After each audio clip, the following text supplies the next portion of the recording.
Hey guys, welcome back to my channel. My name is Alex, and today I want to talk to you guys about my journey with Joe Dispenza's work. I didn't necessarily have a massive quantum leap yet, but this is the messy reality of what it has been like for me applying Joe Dispenza's principles to my life.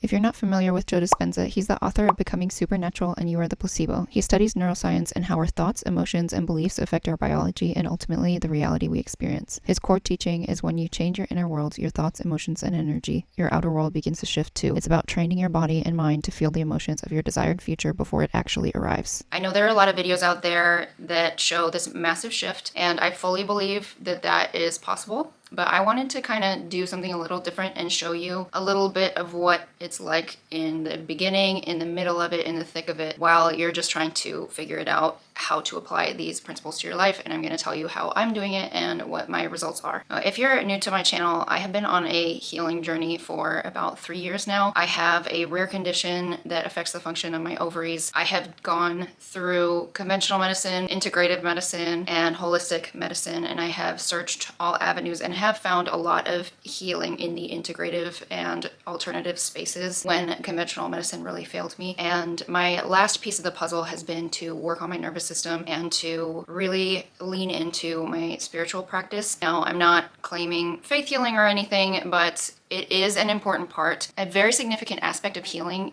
has to do with the nervous system and if we feel safe or not. And Joe Dispenza's work actually touches a lot on that. So that is how I arrived here, because fertility and your nervous system are very intimately twined. There's even a new study that recently came out of UCSF showing the 3D mapping of the ovary and how the same nerves that run through our nervous system run through our ovaries. So our ovaries are literally communicating with our nervous system all the time. And if we are super stressed, it has an impact on the ovarian environment, the ovarian ecosystem. It's more of an ecosystem than a vault of eggs. In this study, they showed when you thinned out the nerves in the ovaries, because they become more dense as we age, when they thinned out those nerves, there was actually more eggs developing, more eggs in the reserve, and what have you. So essentially, for my personal healing journey, the nervous system, Joe Dispenza's work, they're all part of my healing journey. You may be confused about how I am talking about the nervous system so much. I'm not sure that Joe Dispenza actually names the nervous system specifically, but he does talk about the body as the unconscious mind. And when we are talking about mental health and being stuck in fight or flight, that has to do with the nervous system, and the nervous system is the body. And so the body is the unconscious mind, is the nervous system, and that's where that all comes into play. I have been stuck in fight or flight for most of my life, just because of certain situations in my life, in my childhood, and that's just my reality. And so part of my healing journey is to get myself out of fight or flight and into rest, digest, reproduce mode. So these are the 5 principles that I have been incorporating into my life.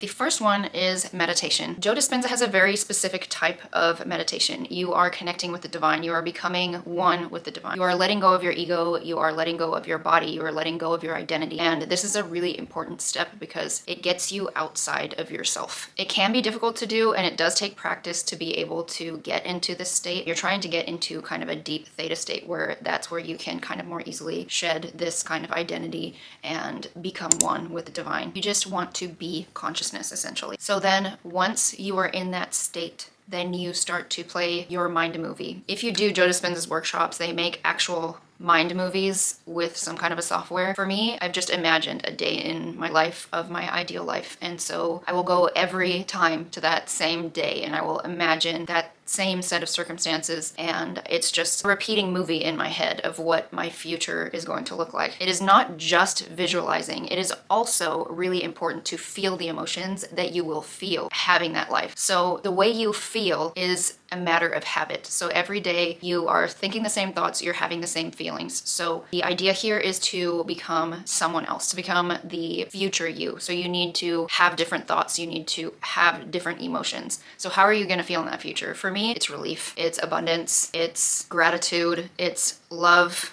And those are all of the emotions that I'm holding on to in my meditation. It's really important to feel them as if you're actually there, not just to have this distant visualization where you are kind of watching yourself outside yourself and you're not actually emotionally connected to it. It's to step into that person, to actually feel what that future you is feeling, being in that reality. And that is huge. So it's not about trying to force it to happen. It's about being the person that has that life. So essentially doing that meditation every morning, you can do Joe Dispenza's guided meditations. I will link a couple that I use in the description below. I also purchased one of his meditations off of his website, which I recommend doing because they are really good. I did the short version of the Changing Boxes meditation. So I have that one. And then I do a couple that are on YouTube. And then sometimes I'm in the mood to just play music. But it's essentially the same formula when I am doing it that way. I try to get into a theta state. I let go, I relax, I get into a theta state. I let go, I merge with the divine. And then once I get into that state, I start to play my mind movie and imagine that day and feel those emotions. And that is essentially the formula that I'm using every time I meditate. And I plan to keep doing this. So for me, staying disciplined, doing the meditation every day has been a struggle. I'll be honest with you guys. I don't do it every day. I want to, but I don't. Sometimes because of the health condition that I'm going through, I'm really exhausted because my hormone levels are not where they should be, and so it's really difficult for me to wake up early enough to do the meditation sometimes. So I have gone through times over the past few months where I have been really consistent, and then I have gone through times where I haven't, and sometimes I will be going through a rough space mentally and I don't feel like doing it either. But I always feel better when I do this meditation. I feel more positive about my life when I'm doing this meditation. It is my goal to keep going and to keep doing my best and to keep being consistent with this, because I really feel real shifts in my life when I do this.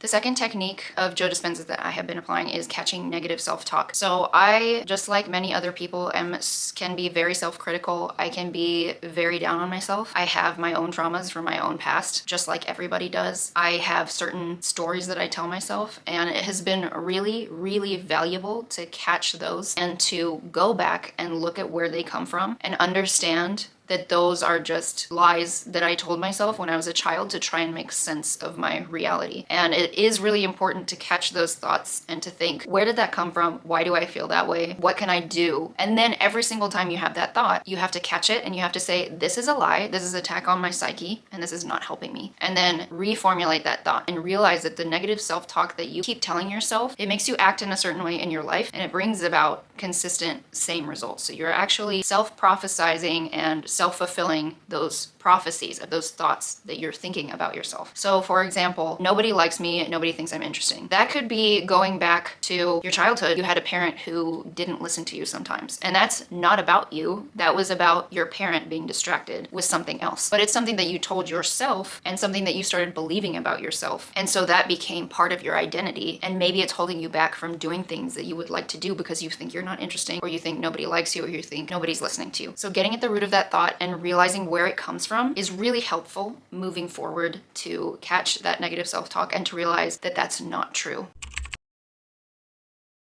The third technique of Joe Dispenza's that I have been applying to my life, and this is one I really struggle with, but it's to catch my thoughts focused on lack. So this is very common, it's a very human experience, but thoughts about lack only bring about more lack. So if you are focused on there's not enough money, there's not enough this, there's not enough whatever it is, if you are focused on the lack of something, you're only going to bring about more of that. And I have been working really hard to try and change this. It's a really interesting thing that I think this is kind of like an ancestral thing for me, is that my family in England way back in the 1500s was given land by a king, and my ancestors were wealthy as a result. But then some kind of conflict happened. There was another king and that land was taken from them. And so there has kind of been this ancestral sort of focus on lack ever since that happened. And it's been passed down through the generations. Like if I look back at the different generations in my family, at least the ones that I have known, there is a definite pattern that I can recognize, and it has been passed down to me. And so I am currently trying to break that. And And it is really difficult because it's passed down to you sort of like spiritually and genetically almost. Just breaking that, it's been really challenging for me. It's been really challenging, and I really have to focus on not thinking those thoughts. It can be especially hard if you have people around you in your life